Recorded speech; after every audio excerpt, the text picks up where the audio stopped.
আসসালামু আলাইকুম আপু। ওয়ালাইকুম সালাম। কেমন আছেন জুই আপু? তো ভালো আছি। অনেকদিন পরে আসলেন আমাদের চ্যানেলে ভিডিও নিতে। প্রিয় দর্শকবৃন্দ, জুই আপু আসলো আমার নতুন করে আমাদের এখানে যে ভিডিও দিতে। তার এর আগে ২ টা ভিডিও নেওয়া হয়েছিল। তেমন ভিউ একটা সাড়া পাওয়া যায় নাই। তো উনি আবারও চলে আসলো আমাদের চ্যানেলে। ভাইয়া কেমন আছেন আপনি? ভালো আছি। ভালো আছেন। এই যে আসলেন, চা নাস্তা দিছিল আমাদের অফিস থেকে? হ্যাঁ, অবশ্যই যথেষ্ট আপ্যায়ন হয়েছে। আপ্যায়ন করছে। তো আপু এই যে এতদিন হয়ে গেল আপনার একটা বিয়ে দিতে পারলাম না। মন খারাপ নাকি? আসলে মন খারাপ একটু হওয়ার কথাই, তারপরে আমি আল্লাহর উপরে ভরসা করি। হয়তোবা যদি ভাগ্যে থাকে হবে। ভাগ্যে থাকে। এটাই ভাগ্যর বেশি কেউ পাবে না ভাইয়া, বুঝছেন? যে যত যাই করুক, আপনার ভাগ্যে যদি না থাকে আপনি পাবেন না। তো আমাদের এখানে আসেন, এই যে আসেন কেমন লাগলো? হ্যাঁ, ভালোই লাগে আপনাদের ব্যবহার বা ভালো। আচ্ছা, আপনি এই যে ভোলা থেকে আসেন এখন, ঠিক আছে?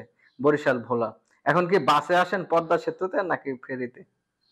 আসি মানে যেখানে সুবিধা হয় ওখানেই আসা হয়। এখন কোথায় সুবিধা হইছে আপনার? সুবিধা পদ্মা সেতুতে মানে একটু টাইমটা কম লাগে। টাইম কম লাগে। তো ভাড়া কি বেশি পড়ে নাকি হ্যাঁ, ওখানে? একটু ভাড়াটা একটু বেশি পড়ে। ভাড়া বেশি পড়ে। ভাড়া বেশি হলেও তো মনে করেন যে আসা যাওয়া অনেক সুবিধা হ্যাঁ, হইছে। এখন তো মনে করেন যে আগে বরিশাল যেতে হলে লঞ্চ ধরতে অনেক টাইম হইতো। লাগতো। অনেক টাইমের পুরো একদিন ব্যাপার-স্যাপার। সময় লাগতো। হুম। তো অনেক সময় লাগতো। এখন তো টাইম কম লাগার কথা। হ্যাঁ। এখন কতটুক টাইম লাগে আপনার বাসে আসলে? তারপরেও ৬-৭ ঘন্টা লাগে। ৬-৭ ঘন্টা লাগে ঢাকায় আসতে। জি। ৬-৭ ঘন্টা অনেক টাইম লাগে। প্রায় একটা দিন চলে যায়। তো এই যে আপনাদের ওইখানে যে বাস রাস্তা দেখছি অনেক সুন্দর করছে।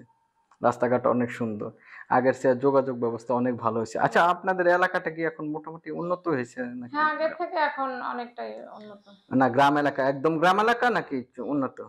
মানে একদম ওইভাবে ভিতরেও না, আবার একবারে মানে রাস্তার সাইডেও না। আ আ আপনার বাড়িটা যে আপনার বাড়ি থেকে মানে বাজার কতটুকু? বাজার কতটুকু? আমার বাড়ি থেকে বাজার প্রায় ৩০-৩৫ মিনিট।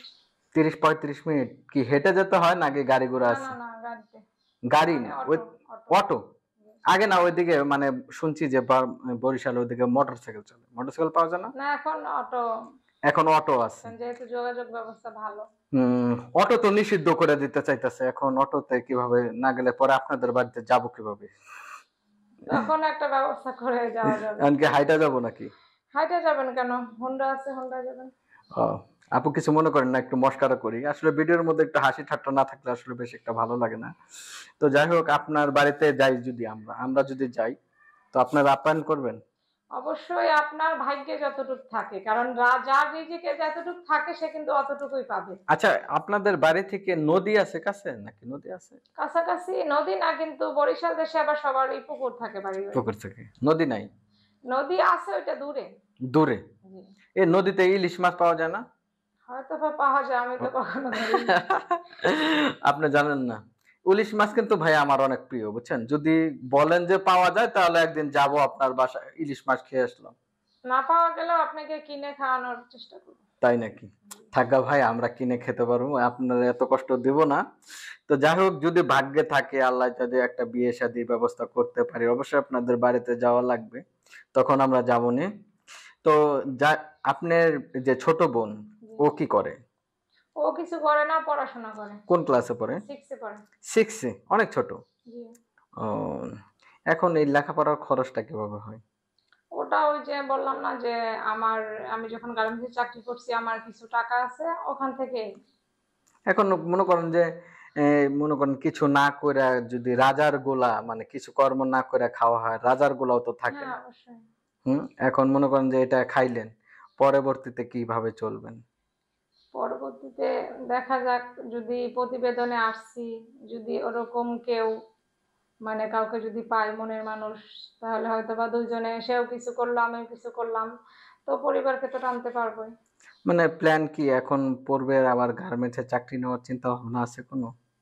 হ্যাঁ, চিন্তাভাবনা আছে, কিন্তু আমি চাচ্ছি যে একটা বিয়ে-শাদী করে তারপরে দুজনে মিলে আয় করলে হবে কি?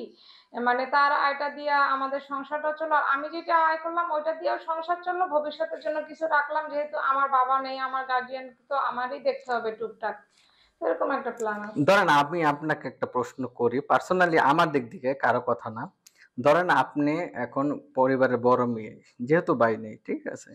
তো আপনাকে যে বিয়ে করলো, একজন বিয়ে করলো তার স্বামীর বাড়িতে বা আপনার স্বামীর বাড়িতে নিয়ে গেল। স্বামী নিয়ে চলে গেল। আপনি যাবেন? জি, অবশ্যই যাবো। যেহেতু আচ্ছা আপনি যাবেন, ঠিক আছে। আপনি নিজের স্বার্থটা বুঝে গেলেন। এই যে আপনার মা রইলো, বোন রইলো। আপনার বোন তো আর ইনকাম করতে পারে না, না। আমি তো তাদেরকে ফেলে দিয়ে যাব না। ওইটা তো না। মানে আমি হাসব্যান্ডের ওখান থেকে হয়তোবা হ্যাঁ, বছরে ২ টা ঈদ আসে তখন আমি দেখা করতে আসলাম আমার হাসব্যান্ডকে নিয়ে। প্লাস আমি আমার হাসব্যান্ডকে বুঝিয়ে যদি তাদেরকে কিছু টাকা পয়সা দিতে পারি, দিব। দিবেন। তো আসলেই ভালো মানুষ খুব কম পাওয়া যায় পৃথিবীতে। আমি আসলে পার্সোনালি ভাবে নিজে একটা মানে বললাম আরকি। ধরুন আপনি বিয়ে হয়ে গেল। আপনার পরিবারটা তো নিঃস্ব। যেহেতু আপনার বাবা নাই, একটা ভাইও নাই। আপনার আম্মা কি বৃদ্ধ? মোটামুটি। মোটামুটি বৃদ্ধ। তার তো আর কাজ করার মতো না, ক্ষমতা না। নেই। ও যাই হোক, প্রিয় দর্শকবৃন্দ এই যে জুঁই আপুর কথা শুনলেন, ঠিক আছে? আপনারাদের যদি কোনো মানে মায়া লাগে জুঁই আপুর জন্য, আর কেউ যদি এগিয়ে আসতে চান তাকে বিবাহ করার জন্য, অবশ্যই আমাদের চ্যানেল কর্তৃপক্ষের নাম্বারে যোগাযোগ করবেন। ভিডিও ডেসক্রিপশনে আমাদের নাম্বার দেওয়া থাকবে।